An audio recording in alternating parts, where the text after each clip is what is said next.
Okay.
Hello and welcome to Welcome Home Radio. The waters in the mortgage industry can be pretty muddy, whether it's investing, leasing, renting, home insurance, or myths and misconceptions. Welcome Home Radio has the answers for you, the consumer. And now, to help you make the right home buying decision for you and your family, here are your hosts. And welcome to Welcome Home Radio. It is November 16th, and I hope you're enjoying this wonderful fall weather we're having. We are so excited for you to be here. Like us, find us, share us all on those podcasts. So excited about the market today. It is up and down, but last week it looks like we have finally hit bottom and we are headed back. The inflation market rate has gotten a little bit better. In fact, we had a negative inflation growth just a little bit, and the market did love it with the mortgage-backed securities. So real excited about today's show because we're going to be talking about, so many people ask the question, home inspections, are they needed? If they're worthwhile, who pays for them? Why are they done? Who has to get the report? All these questions, all of these information needs to be shared. And of course, today with us, Mike Majeski, owner of Prestige Home Inspection, one of our wonderful sponsors. Great individual. Mike, glad you're here today. Thank you so much for joining us. Thank you, guys. I appreciate it and happy to be here. Well, thank you. And Tom, great to see you making and painting the office. This is amazing. Yeah, major overhaul everywhere. We're going to miss Abe. I'm really frustrated that Abe's not going to be there. He'll come back, but I think we may put him on this wall right in front of me instead. So, well, we need to get something on those two walls up there. I know. Okay. We're going to decorate. Alan, how are you doing? I'm good, Blair. How are you, bud? I'm doing well. I like your little videos going out. Appreciate you doing those quick hot spots, and I think they're very informative. So thank you again. But today we're going to get into, and I got to tell you, this question's been asked by clients. In fact, I had one happen recently. Again, why are we doing home inspections? What is that for? Do you guys require it? When do you order it? And Mike, give us what's going on in the market today, what a home inspection does for a client, and really understand the process. It's ordered through who, how is it ordered, that sort of thing. Well, so thanks, Blair. And, there's some different facets when it comes to home inspection, but normally what we're out there doing is giving an overview or a snapshot in time of what the property conditions are. And if there are, large issues with systems and structural systems, your HVAC systems, electrical, we're going to be looking at all those things to give you that picture of what the condition of the home is, to hopefully, in the buyer's eyes or whoever we're doing it for, lower their level of risk. So if we go into a house and we find a lot of major issues, and it might be a situation where the buyer walks away, or sometimes we do newer homes for folks too, and we're going in and looking at it, like I said, the systems wise and everything like that, to give them that snapshot of maybe they just want a to-do list of things after they move in. They're really in love with the house, they know they're going to buy it regardless, but it gives them a list of stuff that they can take care of. I've run into that situation too. For us, there's been a lot of back in the summer, especially when the interest rates were still low, a lot of people were waiving inspections, and just, that was the only way they could get to get the house, was waiving inspections. And I've seen more than a few times that came back and bit them later, just because there were issues with the house, just because they wanted it, and it was so. What actually bit them, as you say? They waived inspection again, and I'm sure Alan and Tom can jump in here and state that was a crazy market, low interest rates, multiple offers everywhere, over asking, and yes, waiving home inspections. But what ultimately ended up biting them in the butt later? What was the outcome of some of that? So I had two over the summer where they both canceled on me. They wanted to do them, and then they ended up canceling. One ended up with a slab leak, which that was about $45,000 to fix. And the other one was an older home built in the 60s and had cast iron pipes, and they ended up with sewage issues in the home itself because the cast iron pipes were broken, backed up into the house. That was almost $90,000 to fix. So, wow. If you could spend that little bit of money, just kind of, I don't want to say it's an insurance policy, but again, we're going to give you a snapshot of what the house looks like. We're going to tell you if there's the possibility that there could be an issue that needs to be further examined during the option period. Now, Mike, I love you, and I know you, but I got to ask this question, playing devil's advocate here. How are you going to find a cast iron pipe fix? I mean, how would you have seen this during the home inspection? This seems unreasonable to me, that you're going to be able to find something that's broken like that. So cast iron pipes are a good example. So some of the things that I look for, the age of the house, because usually before 1980, they're almost always going to have cast iron. That was just widely used during that time period. Also, you can go outside and look at the cleanouts on the outside of the house. And, if those are cast iron pipes, that's a dead giveaway. Any house built before 1980, I always tell people to have a plumber come out and do a video inspection of the pipes if there's any inkling that there could be cast iron involved. We can't visually see the interior of the pipes. We can run water through them for long periods of time.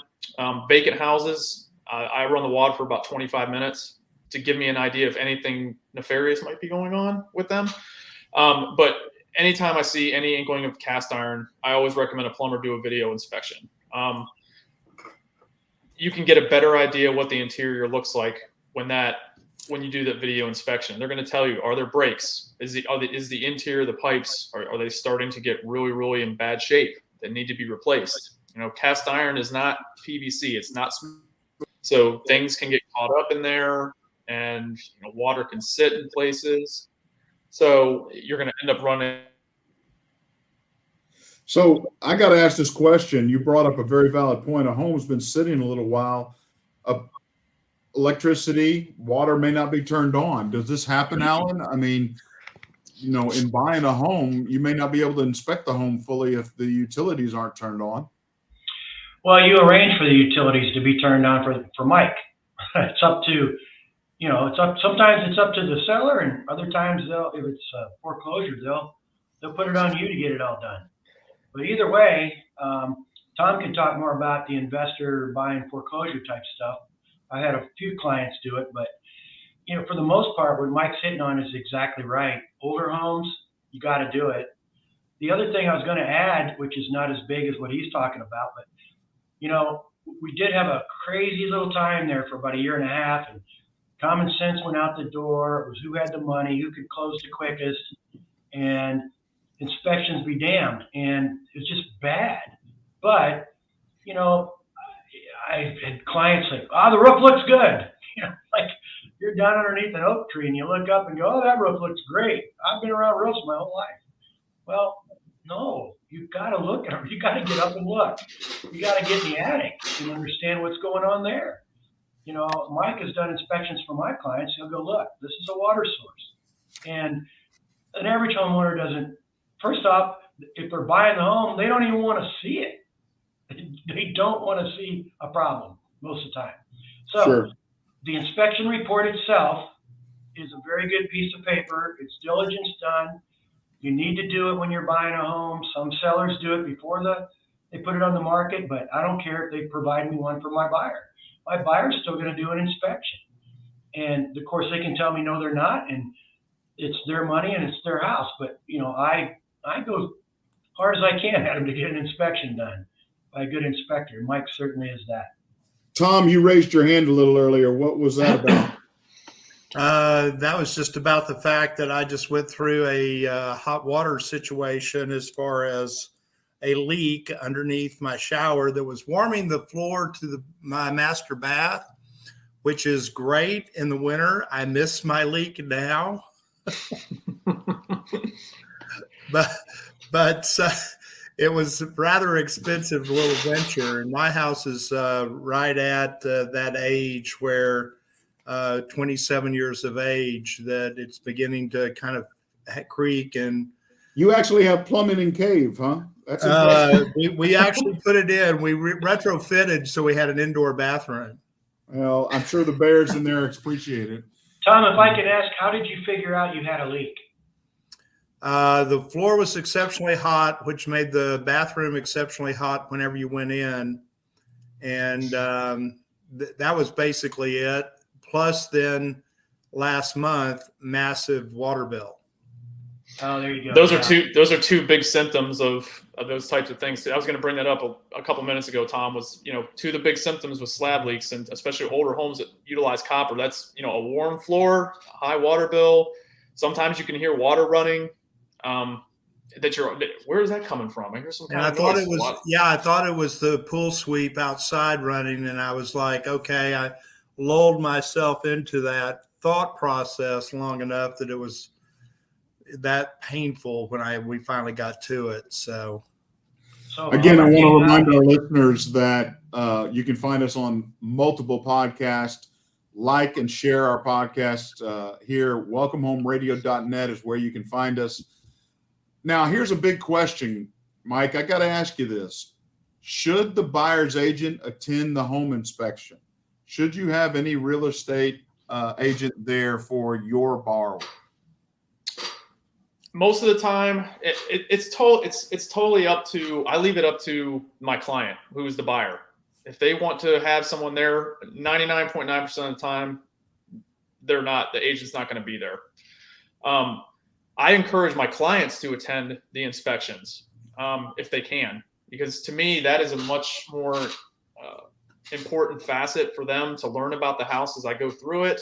I know a lot of inspectors don't like that. It can slow them down. For me, and especially with first-time home buyers, I think it is very, very important for them to tag alongside me where they can go. You know, they're not allowed to go on the roof. They can't come in the attic with me, that type of stuff. But, you know, everywhere else is fair game. And I can walk them through things that, okay, this is what's going on with the house. These are the things you're going to need to watch for from a maintenance perspective as you go forward. Because a lot of times, a lot of people just aren't sure. And then on top of that, it kind of gives people a little bit of view into what we do as inspectors every day as well. So they know, kind of get an idea of, okay, what am I paying for? Well, this is what you're getting. You're getting, basically, I consider myself a general practitioner for the house.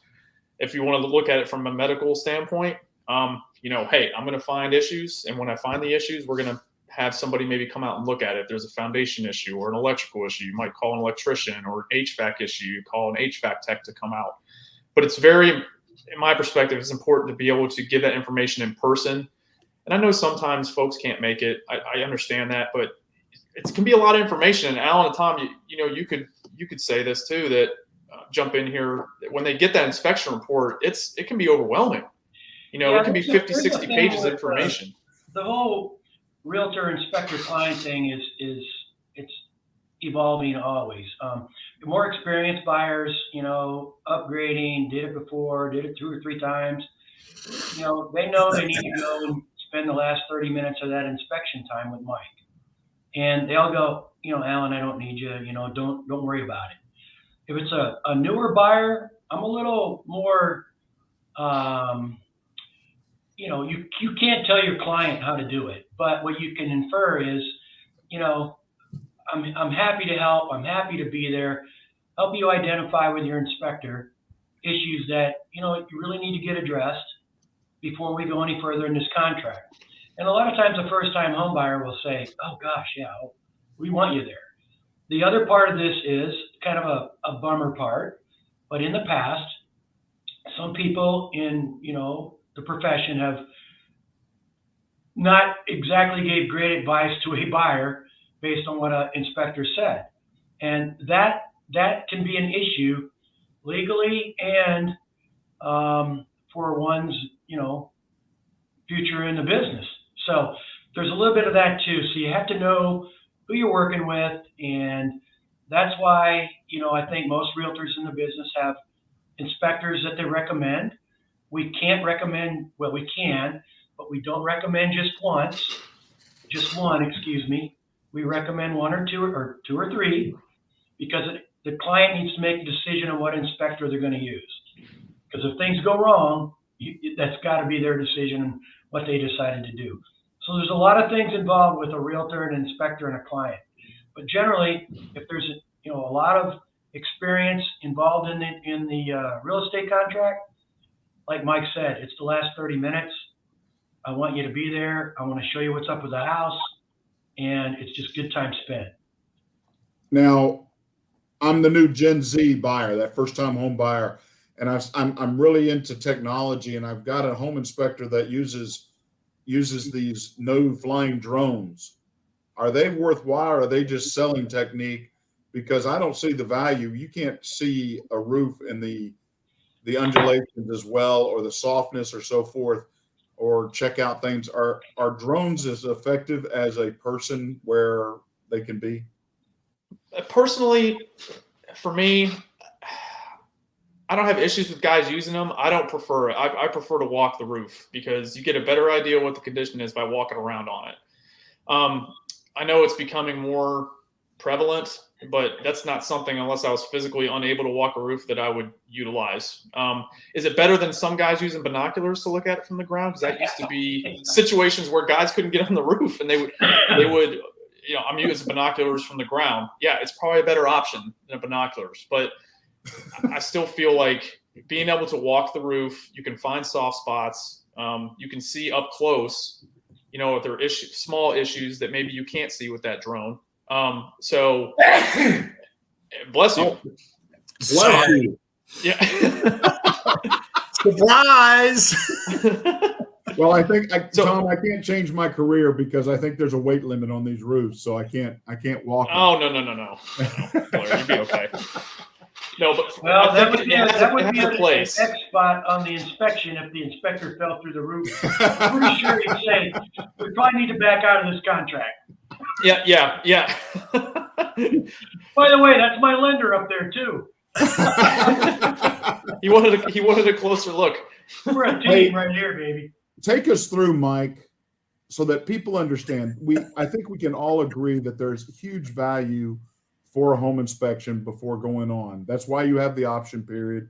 98.5% of these people, this is the largest purchase they'll ever make.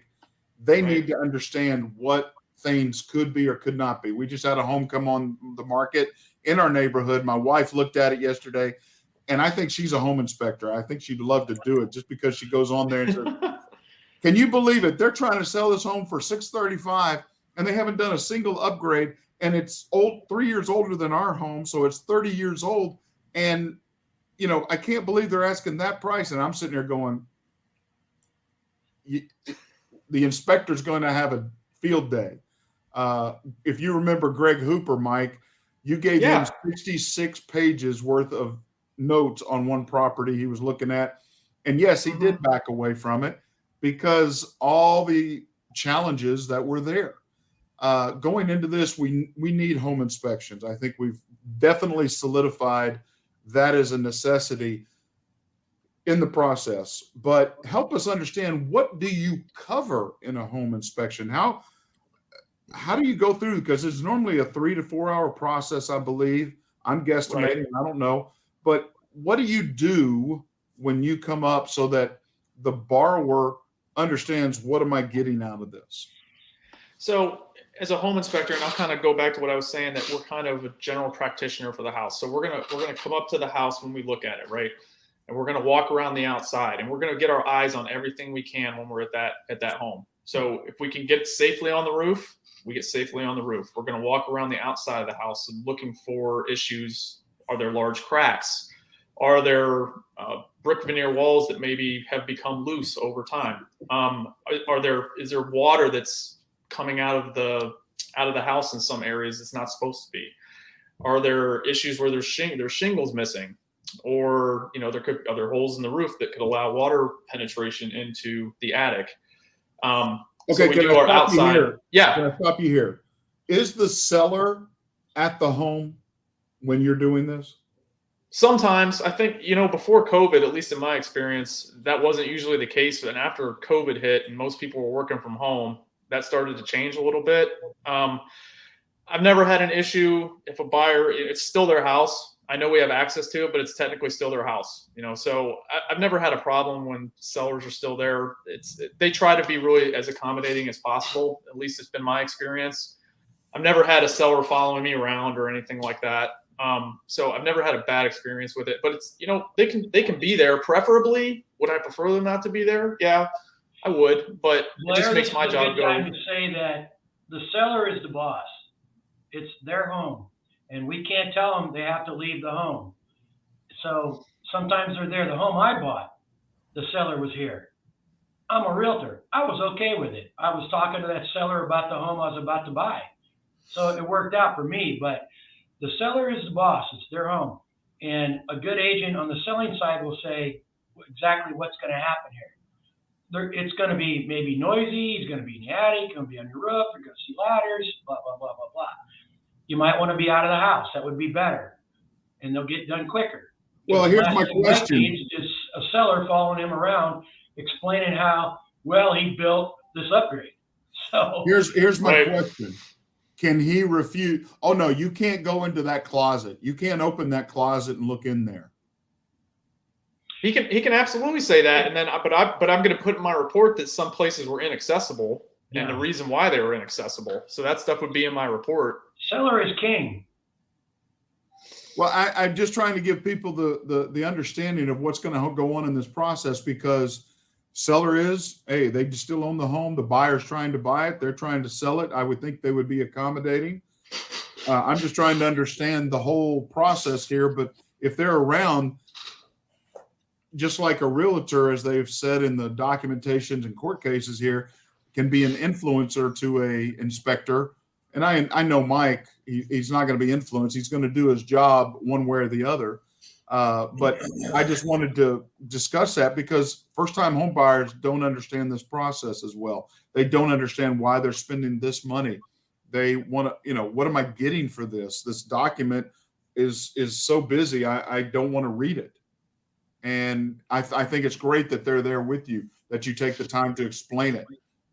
So, okay, I just wanted to go through that. You're going through, you're looking at the exterior, you're looking for odd things that you see, questions. Is this something that somebody can do, even though they may not be selling their home, just doing an overall inspection, deciding to sell their home?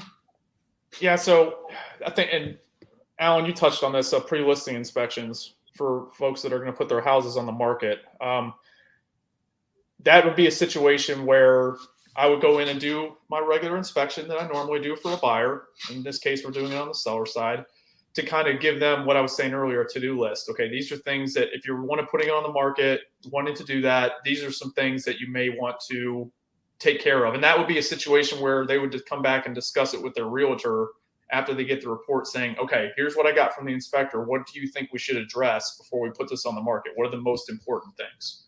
And Alan, I think you would probably agree with me here. Like if there was a large issue with, say, the HVAC, with the air conditioning not working, that may be something you want to address and fix before you put it on the market. Or if you have a hail damaged roof that needs to be replaced, something like that, that's going to show up in a buyer's inspection after you put it on the market, that may be something you need to or want to address before you do. You try to put the best home you can on the market.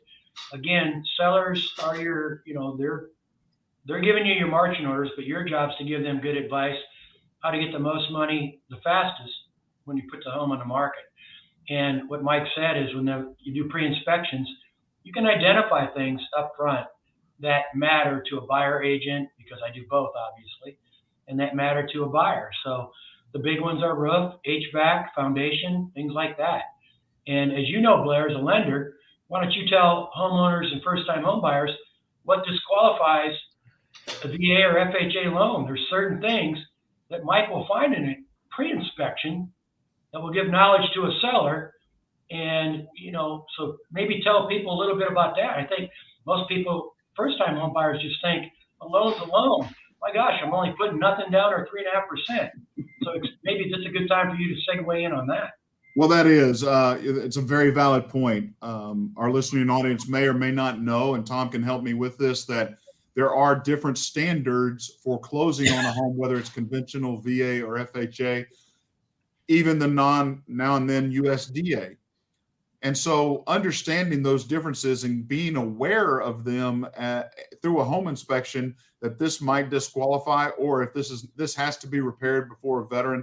The VA loan is so hard in the sense from a selling point that they don't like it because it has to be ready for them to walk into. There's no negotiating. There's no gray area for them to fluctuate. FHA and conventional allow you to have a room uncompleted, or maybe this can be negotiated after the fact. It'll be done after the closing. VA, you have to be totally ready, and that means safety as well. One of the hardest things that I have seen in loans is not crack foundations and roof repairs, and these things we kind of know. The hardest one I had was a lieutenant colonel coming out of the Air Force buying a home, and there was a 300-pound limb from the neighbor's tree, the future neighbor's tree, hanging over the fence over their roof that they were buying. And that had to come down before the VA loan could be closed because it's a safety hazard. That limb falls, it crashes through the roof into the home, causing great damage. It's not been monitored. And it was it was about an 18-inch circumference limb. Wow. Protruding over the neighbor. And the seller, the neighbor, it ended up being a fiasco for about 12 days. And finally the buyer said, look, I'll step away from the contract. Goodbye. And the seller didn't want to, so they finally got it done. But the purchaser, the buyer, cannot pay for that, cannot put any money toward that. It has to be done by the seller, the realtor, the lender, somebody else outside of the veteran. And so there are things that you want to know up front in the type of loan program you're using that Mike and inspections can give us insight to, that this is corrected. That's not going to stop the loan, or that's not going to be an issue. The other one, Tom, was really unique, and I'm sure you may or may not have dealt with this, but we had a veteran buying a home here in Texas. The underwriting stated, we've never heard of concrete floors. You can't just have a solid concrete floor as your master bedroom. And so we ended up taking used carpet, 1-foot squares, psychedelic looking, different type of shag thrown on there, took a picture, got it past underwriting, but it was because of, we've never heard of a master bedroom standard being concrete floors, and they're going to put throw rugs down. So it's just these little things that happen that we can find out with the home inspection, I think are critical to the detail of making it a smooth transaction or not. Right now, dealing with one, Tom, help our listening audience know the difference between real property and chattel. Well, simply real property is that property that is attached to the land. Chattel means personal property. So a mobile home would be chattel until it's actually affixed permanently according to engineering standards established by HUD to attach it permanently and affix it permanently to the land. That makes it real property at that point. And then you can do a mortgage on that type of property, but you can't do it on chattel because they can move chattel, the personal property, wherever they want, whenever they want, because it's not permanently affixed. This is why you can't buy an RV with a mortgage. Or a tiny home. Sense. I've had people ask me, Or what a about tiny home. That's right. Yeah, Tiny homes are on the back of a truck. that's right. And one more thing, back to Blair's point earlier, if you're a first-time home buyer, is you're looking at listings on the MLS or your realtor sending them to you, and it says on their type loan, and it might list, cash, conventional, VA, FHA, USDA, whatever. Not always correct. That's somebody filled that in. They check boxes. So that's why you need to have an experienced realtor. And what you'll do as an experienced realtor is you'll call the other realtor, the listing agent, and go, hey, I'm looking at the pictures online. I've not seen the house, but, is there, wood rot? I mean, is this really an FHA, VA type house? Well, as far as I know, it is. So then that brings in a whole nother game plan for your client. They have to get off work. Are they wasting their time? Do you want to go look at a house they can't buy? Or do you want to look at a house that needs a lot of repair before they can buy? And so there's a lot that goes into that too. So just wanted to bring that up for any first-time home buyers. Mike, how much does your inspection change? You're made aware of the type of loan, correct? I'm not. No. I was going to say one thing about Mike's situation. He's going to do the inspection according to Texas real estate rules. Right. He's not going to do it according to VA. Those separate NOVs are set by the HUD. By the VA appraiser, and in their estimation, these things need to be assessed or changed or fixed in order to close. But that's a separate document that Mike is not really going to touch or be involved with. Okay. Right. And to echo what Tom's saying, I again, it goes back to, I work for the buyer or the seller. Okay. So I don't work for the bank. I'm not there to determine value of the house. I'm there to determine the condition of the house and provide that information to my client, which is the buyer or seller, so they can make a more informed decision. And also, I wanted to touch on too, you were talking about VA loans. One thing, I'm licensed to do by TDA to do WDIR inspections, so wood destroying insect inspections. One of the things that we run into a lot, especially with VA loans, is that they have to have a clean termite report. So, if I go out and find wood rot, if I find any kind of conducive conditions to termites or other wood destroying insects being present, those things have to be taken care of, I think, before they can approve anything on the VA side. And I've had numerous times where I'd have to go back out and recheck those areas. He's done it for me. He's done some work for me. Yeah, and that brings back to the point that why it's so really important for a buyer to visit with Mike the last 30 minutes. When you see something visually, it's a lot different than reading it on a piece of paper. Mm-hmm. And it really matters. And that's where the experience of somebody like Mike comes in. He knows how to deal with a buyer, because a buyer to him is not a buyer, it's a client. He's trying to do a good job to make sure they know what they're buying. It's that simple, different thing completely. I'm glad to hear that yours does not change. No, you get the same, you go through the same process 100% of the time. There's no changes like an appraiser having to know the different aspects of that. Right. That really is a good tool so that people understand that's going on. Now, I have to ask the question, let's go off on the rabbit trail. We talked about clients saying, hey, you can't go in this room or so forth. Nobody's there. You go into the home. What's the craziest thing you have found? Okay. So this was, 4 years ago, I guess this happened. And I was at a house and it was not in great condition. There were renters there, and there was a room that was locked, and the gentleman that was living there came and looked at me. And I said, is there any way I can get into this room to take a look around if you don't mind? And he looked at me and said, you think you really need to go in that room? And I said, I sure don't. And I said, okay, I'm pretty confident based on some smells that were in the house that I think I had a good idea what was going on in there.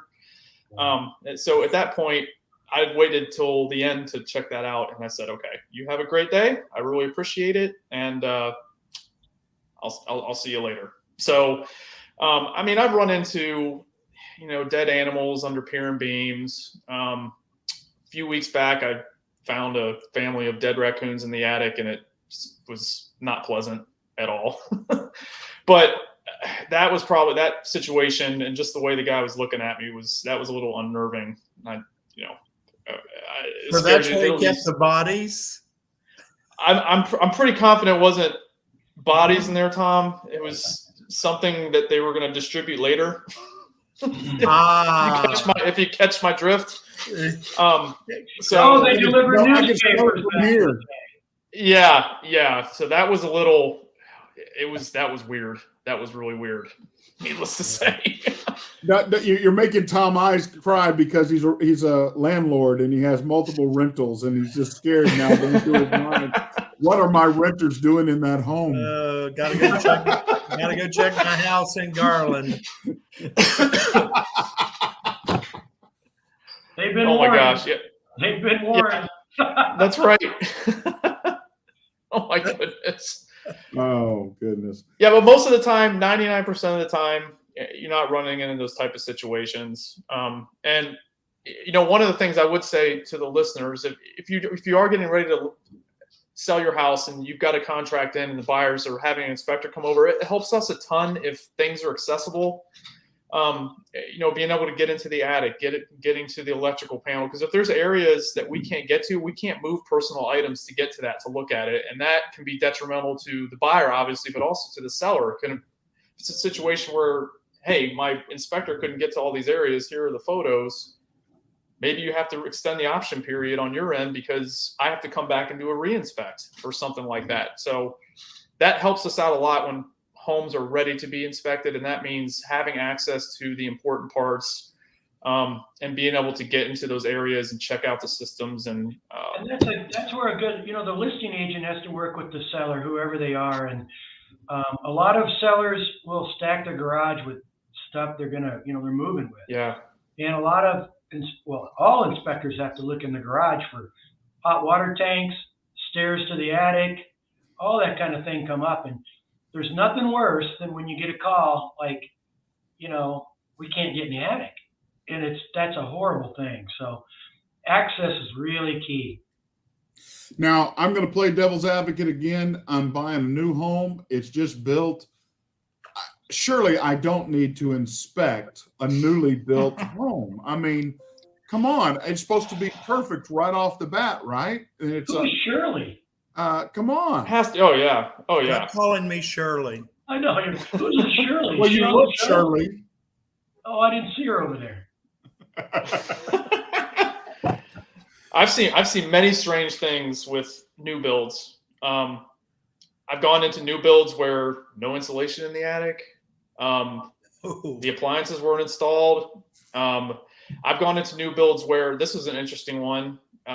Ground fault interrupters that are in the kitchen. There's got to be in wet areas, right? So around your sinks and your bathrooms. The one GFCI reset was located behind where the fridge would go. So how are you supposed to reset it?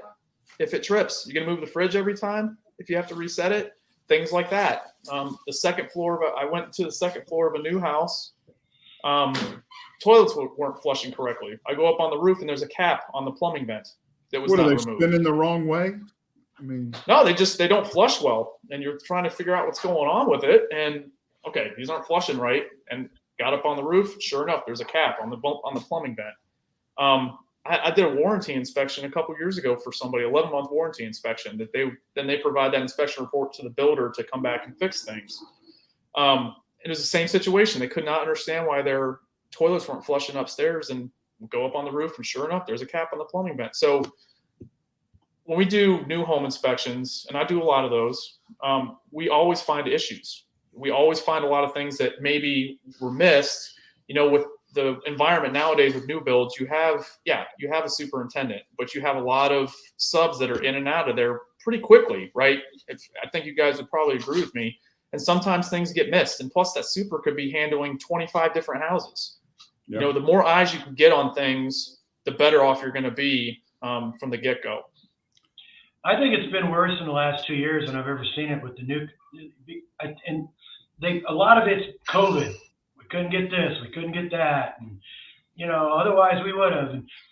Appliances, gosh, for about a year there, you do the final, blue tape with a client, and there's no dishwasher yet. And then, or they'd have a white one in there, a temporary white one in with the stainless appliances. So there's been a lot of stuff going on, I would say, recently. And I've run into as well, like you're saying, Alan, with not having materials. And a good example is one that I did on a new house that we came in and I found water staining in the bathroom on the wall. Well, this is a newer home. It uses the PEX plumbing lines, and those are plastic. Okay, they're not copper. Well, apparently they had run out of. I found these water stains that were wet, and I said, okay, there's something going on behind that wall that they need to get fixed. Well, they opened up the wall and looked at it before the closing happened to fix it, and the plumber had run out of PEX, and they spliced some PEX into it, and that connection leaked. So it created an issue. So if that wouldn't have been caught, that could be a really big problem down the road for that buyer. And that was a brand new house. So it's important to do it no matter if you're buying a new home or a home that could be 40 years old. It's important to do the inspection to give you as much information as possible that you can either give it to the builder and be like, hey, you need to fix this, or decide to move forward with an older home or walk away. Well, I want to give you the floor one more time. Another reason, and I think we covered it. Whether you're buying a new home or an existing, whether you're working through and considering selling your home, is a great time to do an inspection to know what needs to be repaired or looked at to create value, whatever. But here's one that I think is invaluable if you're serious about taking care of your home. And most everybody buys a home warranty of some sort, at least for 1 year. But an end of warranty inspection of your home would be valuable before you let the warranty slip, so that you get everything maximized out of that. So often people just let things go. Well, we're fine. We don't, and like you're saying, things build up, challenges happen. I think the most things I see in our neighborhood happening, and we're about 26 to 33 years old neighborhood, and everybody's getting new windows. Everybody in the world, you got to get new windows. And so that end of warranty inspection time, I think, is critical, that people have you come and walk through to find those things that are issues before their warranty goes up. Would you agree? Yeah, I would definitely agree. In new homes and I'm not talking about a home warranty. I'm talking about a new home, and you have that, usually it's a bumper to bumper per se, warranty for that first year. And, anytime I do a new build, I tell my clients, hey, when your 11th month gets close, things are going to crop up, but this is your opportunity to get that 11th month warranty inspection done, so you can hand that to the builder and tell them, okay, these are the issues you need to fix. Because the builder is not going to come out and look at the house for you and tell you what's going on with it during that first year. They're not going to come out and do that. You have to do that on your own. And a lot of times I have my clients, if there's cosmetic issues, they'll combine that with my report and be able to hand that and take care of it. And with 11-month warranties, again, I just like to stress that there's things happen over a year's time. It does. I had one up in Argyle where ductwork in the attic became disconnected. There were 2 rooms that were 30 degrees warmer than the rest of the house. And then in addition to that, the system was pulling in air from the attic into it, and it's running all the time. It's not cooling properly. So those are things that you may not know about. But that's my job as being a licensed inspector through the state. Those are things that I do every day and that I know what to look for. So having me come out and do that is going to be able to give you all that information so you can provide it to your builder to have that taken care of. Well, thank you so much again. I think home inspections, why they matter. We have covered this topic, but if you have additional questions, please go to welcomehomeradio.net. Ask those there. We'll get back with you. We'll even bring Mike back into the picture to answer them for you. Find us there, like us, share us there. We sure do appreciate you being here today, Mike. Thank you so much for taking time off the golf course. I know. Oh yeah, I wish. I wish. No, I appreciate it. I really. What's that, Tom? If it wasn't raining, Yeah, I know. 44 in the rain is not good golf weather. he would have called in sick. Yeah. No, I'm really glad to be here, and I really appreciate the opportunity to discuss all these topics with you guys. Well, we thank you for your time. Thank you for your expertise and sharing.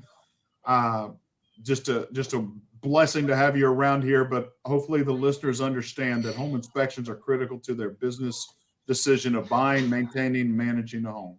Did you ask Mike how to get hold of him? We did. We showed right there. See? There it Look is. at that. Wow, psychic. Yeah. Now stop that, Tom. Stop that. Tom's still worried about his house in Garland. Yeah, You lost me he's back getting a ride there. over there. He's like, huh? I got to go right now. Well, thank you so much again. I want to say thank you all the veterans for Veterans Day last week. Thank you. Appreciate your Definitely. service. And thank you for this time today. And I'm Blair Thomas. I'm Tom Holm. And I'm Alan Pace. God bless. Take care.